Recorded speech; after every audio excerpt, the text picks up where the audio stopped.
நான் உங்க சுஜி. இன்னைக்கு சுஜிஸ் கிச்சன்ல என்ன ஒரு ரெசிபின்னா, குழந்தைங்களுக்கு ரொம்பவே பிடிச்சமான பிரெட்ட வச்சு ஒரு மஞ்சூரியன் ரெசிபிங்க. ஸ்கூல் விட்டு வந்தவுடனே ஈஸியா செஞ்சு குடுக்குற மாதிரியான இந்த ரெசிபி எப்படி செய்றதுன்னு பார்க்கலாம். இந்த ரெசிபில பிரெட்ட வந்து நான் ஃப்ரை பண்ணாமலே ஒரு ஹெல்தி வெர்ஷனா அப்படியே செய்ய போறேன். ஆனா இதுவுமே டேஸ்ட்ல ரொம்பவே அருமையா இருக்குங்க. வாங்க எப்படி செய்றதுன்னு பார்க்கலாம். அதுக்கு முதல்ல ஒரு கடாயில 1 டேபிள் ஸ்பூன் ஆயில் இல்லன்னா பட்டர் விட்டுக்கங்க. நான் இன்னைக்கு ஆயில் தான் விட்டுருக்கேன். ஆயில் விட்ட பிறகு 1 டேபிள் ஸ்பூன் அளவுக்கு இஞ்சி, 1 டேபிள் ஸ்பூன் அளவுக்கு பூண்டு 2த்தையும் ரொம்பவே பொடி பொடியா நறுக்கி வச்சிருக்கேன். அத ஒண்ணு ஒண்ணா சேர்த்துக்கலாம். இந்த ரெசிபி செய்றதுக்கு நமக்கு அதிக நேரம் தேவைப்படாது. இந்த தேவையான பொருட்கள ஒரு 15 நிமிஷத்துக்குள்ள நம்ம எல்லாத்தையும் நறுக்கி ரெடி பண்ணி வச்சுட்டோம்னா, சட்டுன்னு குழந்தைங்க வந்த உடனே ஒரு 10 நிமிஷத்திலேயே செஞ்சு குடுத்துறலாம்.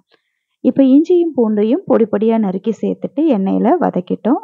அதுக்கு பிறகு ஒரு பெரிய வெங்காயத்த இந்த மாதிரி 4ஆ பெரிய பெரிய சைஸா கட் பண்ணி வச்சுக்கங்க. எப்பவுமே மஞ்சூரியன், இந்த சைனீஸ் டிஷ்லாம் இந்த மாதிரி வெங்காயம், கேப்சிகம்லாம் சேர்க்கும்போது, கடைசியில சாப்பிடும்போது ரொம்பவே டேஸ்ட்டா இருக்கும். அதே மாதிரியே கேப்சிகமும் இதே சைஸ்க்கு நறுக்கி வச்சுக்கங்க. பன்னீர ஒரு 100 கிராம் அளவுக்கு நான் சின்ன பீஸஸா வெங்காயம் சைஸ்க்கே கட் பண்ணி எடுத்திருக்கேன். அதையும் இப்ப சேர்த்துட்டு எண்ணெயில லேசா வதக்கி விட்டுக்கலாம். எதுவுமே கலர் மாறணும்னு அவசியம் கிடையாது.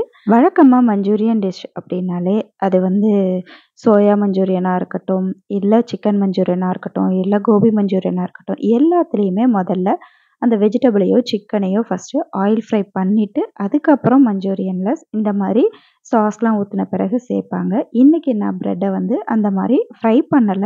உங்களுக்கு தேவைப்பட்டா நீங்க ஃப்ரை பண்ணி சேர்த்துக்கங்க. ஃப்ரை பண்ணாம சேர்க்கும் பொழுதுமே டேஸ்ட் ரொம்பவே அருமையா இருக்குங்க. இப்ப நான் பச்சை மிளகாவ 1 டேபிள் ஸ்பூன் அளவுக்கு அரைச்சு எடுத்திருக்கேன் பேஸ்ட்டு. உங்ககிட்ட பேஸ்ட் இல்லன்னா, நீங்க கிரீன் சில்லி சாஸ் யூஸ் பண்ணிக்கலாம் 1 டேபிள் ஸ்பூன். 1 டீஸ்பூன் அளவுக்கு சோயா சாஸ் சேர்த்துக்கங்க. இப்ப கேப்சிகமும் சேர்த்தாச்சு. எல்லாத்தையும் லேசா வதக்கி விட்டுக்கலாம். Red chilli sauce 1 table spoon சேர்த்துக்கிறேன். அது கூடவே டொமேட்டோ சாஸையும் 1 டேபிள் ஸ்பூன் சேர்த்துக்கலாம். இப்ப எல்லா சாஸும் சேர்ந்த பிறகு நல்லா வதங்கி ஒண்ணா மிக்ஸ் ஆகி வரட்டும். கொஞ்சமா உப்பு சேர்த்துக்கலாம் காய்கறிக்கு தேவையான அளவுக்கு. எல்லாத்தையும் நல்லா மிக்ஸ் பண்ணின பிறகு ஒரு 1/2 டம்ளர் அளவுக்கு தண்ணி சேர்த்துக்கலாம். ஒரு 2 நிமிஷம் இந்த காய்கறி எல்லாமே நல்லா மசாலாவோட சேர்ந்து கொதிக்கட்டும். அதுக்கு பிறகு 1 டேபிள் ஸ்பூன் அளவுக்கு கார்ன்ஃப்ளவர் எடுத்துக்கலாம். அத 1/2 டம்ளர் அளவுக்கு தண்ணீல சேர்த்து நல்லா கரைச்சு வச்சுக்கலாம். இப்ப இந்த வெஜிடபிள்ஸ், பன்னீர், ஊத்தியிருக்க தண்ணி, அதுக்கப்புறம் சாஸ் எல்லாமே நல்லா கலந்து கொதிச்ச பிறகு, நம்ம இந்த கார்ன்ஃப்ளவர் கலந்து வச்சிருக்கிற தண்ணியையும் சேர்த்துக்கலாம். நல்லா கலந்து விட்டுட்டு சேர்த்துக்கங்க. கொஞ்சம் கெட்டிப்பட ஆரம்பிக்கும். இந்த ஸ்டேஜ்ல நல்லா கிளறி விட்டுக்கங்க. நல்லா கிண்டி விட்டுட்டே இருங்க. கட்டியாகாம. இப்போ பாருங்க நல்லா ஒரு கிரேவி ஸ்டேஜ்ல இருக்கு. இந்த ஸ்டேஜ்ல நம்ம கட் பண்ணி வச்சிருக்கிற பிரெட் பீஸஸ சேர்த்துக்கலாம். இந்த பிரெட் பீஸஸ லேசா வாணல்ல வதக்கிட்டும் சேர்க்கலாம்.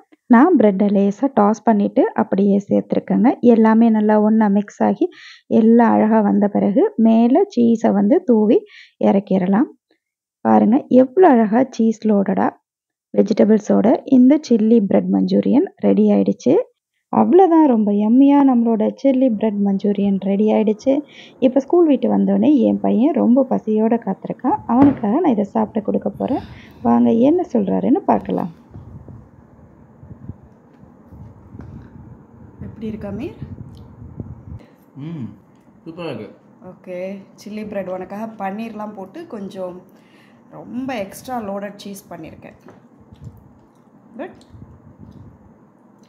You like it? Thank you.